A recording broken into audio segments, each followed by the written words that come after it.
Amici belli... Non gridare, tardi. Hai ragione, è stato un momento di entusiasmo incredibile. Amici bellini, no, ma veramente è notte. Sono martedì che non si capisce niente. Ce la possiamo godere per una volta. Poi dopo faremo discorsi di classifica, anche di tattiche, però cominciamo. È un martedì pazzesco. Rumori incredibili, rumori. Il brodo di Giuggiole, quel brodo No, che... vabbè, lo sanno già. Non ti preoccupare, non ti preoccupare. Ma hai detto tu di farlo? Grazie comunque, grazie. Vabbè. Signori, benvenuto Francesco Oliviero, benvenuti a tutti i nuovi iscritti. Sappiate che io sono Valerio Fluido, che abito a New York e che faccio il musicista e che mi sono appena vaccinato e devo andare a dormire assolutamente. Ma questo non ha importanza. Valerio Fluido, avete letto? Mi potete trovare su varie piattaforme e se è un annetto e mezzo più o meno che sto cercando di spiegare a Napoli, ai napoletani, ai tifosi che Gattuso qualche idea ce l'ha e che erano ingenerose alcune critiche sull'uomo, sulla tattica, sul gioco, perché se non hai l'olio non puoi friggere con l'acqua sì lo puoi fare ma viene male, viene male, il sapore non è quello, poi dopo uno può sostituire, se faccio la carbonara qui e la faccio col bacon, cioè capite quello che voglio dire, può pure venire buona, sì, ma la pizza, l'acqua, l'aria, insomma è inutile, non voglio rivangare, non mi diverte nemmeno più. Quello che è fatto, quello che è stato, chi ha detto e adesso continui pure, si faccia presto il processo, l'imputato e tutto quello che è troppo semplice. A me mi diverte più pensare che ogni settimana, per il terreno perso, perché abbiamo perso terreno inevitabilmente per certe partite anche maledette, no? Io non vorrei che quei 2 punti di Sassuolo, perché poi in un campionato le partite storte anche contro squadre più scarse di te esistono, le devi mettere in conto. Il calcio, chi conosce il calcio sa che puoi perdere con lo Spezia anche se fai 50 tiri, puoi perdere anche col Verona perché quella giornata magari loro sono più bravi di te, e punto e basta. Non sempre si va in campo con il fatturato. Alla lunga esce il fatturato, esce la personalità di certi giocatori, perché nei momenti di difficoltà la personalità di alcuni fa la differenza, perché si trascinano appresso anche gli altri. Quando ti mancano certi giocatori chiave, e mi rivolgo proprio a Ciro, mandiamo idealmente un abbraccio. Purtroppo sappiamo che siamo piccolini ma non troppo, sappiamo che lurcano, e allora se lurcando, se qualcuno si trova, fategli avere le nostre condoglianze da parte di tutti gli amici bellini, perché è stato un momento di straordinaria umanità. Mertens ha fatto una partita incredibile, ma proprio a livello di movimenti, a livello di smarcamenti, di rifinitura e anche di finalizzazione, perché il gol che fa è uno dei gol dei suoi, e quelle follie incredibili. Il gol di Insigne è una perla, perché si smarca, no? Sbilancia, ecco, volevo dire, sbilancia il difensore e poi quasi da fermo trova la sua parabola senza rincorsa, ed è straordinario. Ma quello di Mertens è proprio il gol della follia, e prima di tirare lui fa proprio un movimento, perché si guardano, lui e Zielinski fa quel controllo orientato che è qualche cosa. Se non l'avete vista, fatevi un giro, vedetevela, perché ho fatto la full reaction live e ho perso il senno lì, perché sul fallo laterale il controllo orientato di Zielinski che fa fuori Lulic, poi lui alza la non la mette, il campione non mette la palla al cazzo al centro, alza la testa, vede Mertens, si guardano, Mertens fa un movimentino, andatevi a rivedere, non ho il tempo di fare le immagini, fa un movimentino all'indietro a dire dammela qua, non vado dentro, dammela qua, e Zielinski gliela dà fortissima, in modo tale che proprio sul movimento il difensore non può mai accorciare, e Mertens capisce che deve tirare al volo come va, perché poi anche quando sei in fiducia, quando stai in vantaggio, ti riescono anche delle cose più complicate. E Reina ha dovuto prendere parecchi gol dal sacco, purtroppo mi dispiace per l'uomo, perché Pepe Reina mi stava simpatico, ma tant'è, dobbiamo andare avanti, dobbiamo fare il nostro percorso.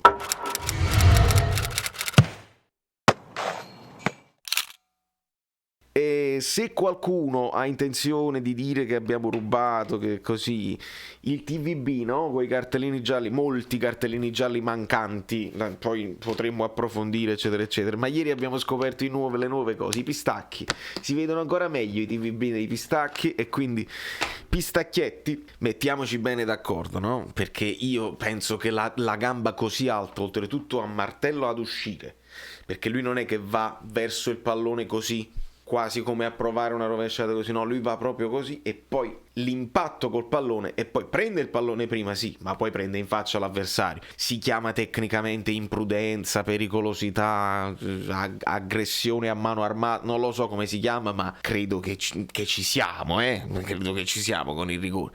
Se poi non volete accettarlo, va bene tutto, e qualcuno mi spiegasse il calcio di punizione che stava riaprendo una gara oramai chiusa, proprio quello di Lorenzo, che prende solo il pallone in scivolata a gambe piegate, quindi non c'era nessun tipo di pericolosità, solo il pallone, incredulo di Lorenzo, si prende fallo e ammonizione, quindi hanno comparato le due cose. Va benissimo, e allora se compariamo le due cose, la pericolosità è un'altra cosa, che poi riapre la gara, quindi è una roba veramente veramente strana. Però i casi della vita, capisco che il primo intervento è quello che cambia la partita, perché stiamo all'inizio, e perché se non avviene quel fallo su Manolas avviene poi quello probabile di Yusai su Lazzari, poi anche quello va visto, va rivisto, l'arbitro non aveva assegnato praticamente nessuno dei due, poi va a vedere al VAR e si rende conto di quello, poi scatta da lì la partita di Yusai. Ma veramente potremmo parlare della partita di ognuno di loro, perché se facciamo un Amrabat e passiamo dall'altra parte, eccoci, li vedete, no, qui, e li ho dovuti schierare così per un motivo molto semplice, perché sì, ovviamente fatemi mettere le cose in chiaro, ovviamente sì, Baca e Fabian così, però io ho visto Fabian molto spesso a sinistra, ho visto Fabian di qua, di là, e allora, visto che tenevamo noi la palla e facevamo noi la partita, che cosa vi ho sempre detto io? Che nel 4-2-3-1 devono essere in verticale i due centrocampisti, perché devono permettere anche i triangoli quando si faceva vedere Di Lorenzo e quando si faceva vedere Yusai, ragazzi, Yusai. In tutte le azioni c'era qualcosa di spettacolare di Yusai. Comunque andiamo per ordine. Se è vero come è vero che Meret non mi ha convinto al 100%, un pochino la punizione forse poteva fare qualcosa in più, non lo so, forse ci sono stati dei retropassaggi non fatti, insomma non si chiama la palla, ha perso un po' di sicurezza, e purtroppo anche credo l'ambiente, insomma non lo so se si andrà avanti con Meret, ci dobbiamo fare due domande. Però poi fa un intervento importante che poi porterà poi al gol di Insigne. Meret para, era tra l'altro anche fuori gioco, quindi se avessero segnato sarebbe stato fermato il gioco. Ma Meret para, resta in piedi, para, Yusai rilancia, la prende Insigne, Yusai comincia a correre con fiducia, ma preoccupava, ma a me, mamma mia, che iniziativa, Insigne gliela ridà, Yusai ad un certo punto capisce il suo limite, gliela ridà ed Insigne che fa quel movimento che sbilancia l'avversario e la mette poi dentro. Di Lorenzo, partita inesauribile anche di sovrapposizione, che rende Politano imprevedibile, perché Politano va fino in fondo e crossa col destro molto bene, e quando rientra non lo prendono più. Bakayoko, che partita che ha fatto Bakayoko, quella là di posizione, quella là che un tocco si mette avanti e gli devi fare fallo perché non lo sposti. Allora si può fare. Manolas che mi ha dato la soddisfazione di vedere quello là tosto, quello là con la cazzimma che se deve andare in scivolata, si prende il pallone, dai, che non si passa, Manolas non si passa. K2 ottima partita. Sì, il signor Fabian, ti ringrazio signor Fabian per averci ridato e averci riconciliato con il calcio e con la qualità che hai, perché non era possibile vederti sempre lento, compassato, e invece no, vedo che ti prendi responsabilità, vedo che ti fai vedere a tutto campo, evidentemente adesso comincia a piacerti anche il ruolo, un pochino più dietro, non hai l'ossessione di tirare, forse Gattuso un pochino ci ha lavorato, ma forse no, non hai idee. Zielinski. Zielinski tra le linee, ma Zielinski punta centrale, perché ragazzi il Napoli potrebbe giocare 4-4-2 con i giocatori che ha, e secondo voi in fase di non possesso come giocava il Napoli? Le vedete le partite voi che state in televisione e vi freggiate di titoli giornalistici? Era così. Era evidentemente così, con Zielinski accanto a Mertens, è così. E non lo devo nemmeno dire io, perché gli amici bellini le vedono le cose in televisione, no. E vedete qua. E quindi Zielinski ha dato un grande fastidio all'impostazione della Lazio, e quindi non permettendo nemmeno ai due difensori centrali esterni, diciamo, Marusic, che poi è portato ad andare avanti. Quindi la Lazio è venuta anche con un certo coraggio errato di non poter impostare tranquillamente, perché dovevano stare sempre attenti. Poi con Mertens che ti fa tutti i movimenti a portarseli via con gli inserimenti, ma che bellezza, che bellezza. Politano era imprendibile, Politano. E poi anche le sostituzioni, perché Rachmani è entrato molto bene. Non avremo Manolas, a quanto abbiamo capito, nella prossima partita con il Torino, e Lozano è entrato e fa l'assist per Osimhen, che è entrato, che la controlla bene, poi quasi cadendo, perché ragazzi lui è così, è un po' dinoccolato, ma quasi cadendo riprende la coordinazione e spara un tiro che non è nemmeno di collo, è di piatto, ma fortissimo, una botta secca, e Reina non la vede nemmeno partire. Quindi una cosa spettacolare. Anche Elmas stava segnando, ed anche Bobotta non ha sbagliato un passaggio.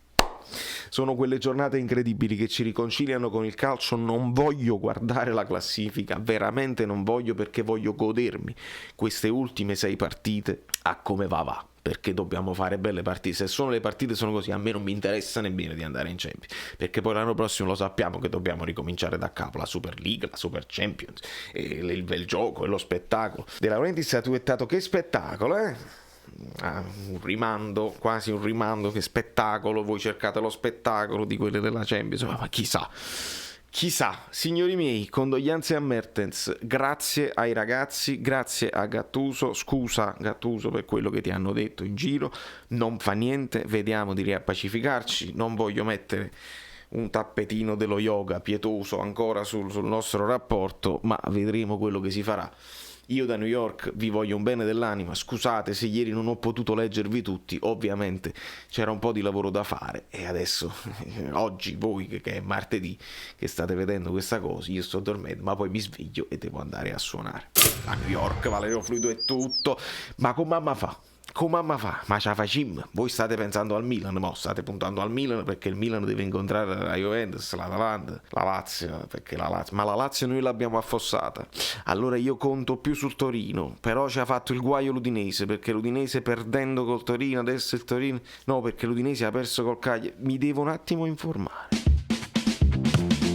Quindi dobbiamo arrivare ai 10.000.